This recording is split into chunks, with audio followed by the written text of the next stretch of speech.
మహాశివరాత్రి నాడు అర్జునుడు గబగబా ఆవు పాలు పట్టుకుని అభిషేకానికి వెడుతున్నాడు. కృష్ణ భగవానుడు వచ్చాడు. అర్జునుడిని బాగా సాధకుణ్ణి చెయ్యాలని కదా కృష్ణుడి తాపత్రయం. అందుకు భగవద్గీత అనుగీత కూడా చెప్పాడు. అర్జున ఎక్కడికి వెళ్తున్నావు అన్నాడు.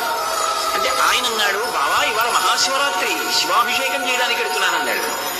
శివాలయంలోనే శివుడు ఉన్నాడా బావా అన్నాడు అర్జునుడితో.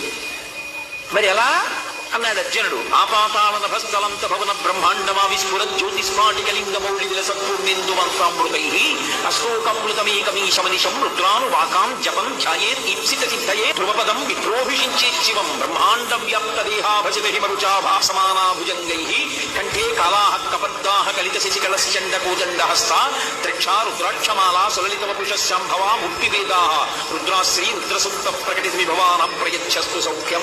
పాతాళం దగ్గర నుంచి ఆ పైన ఉండేటటువంటి బ్రహ్మాండము పై వరకు కూడా శివుడు పరివ్యాప్తమై ఉంటాడు. చంద్రబింబం నుంచి పడుతున్నటువంటి సుధాధారల చేత అభిషేకింపబడుతూ ఉంటాడు. అవి ధ్యానం చేస్తే కోరికలు తీరుతాయి.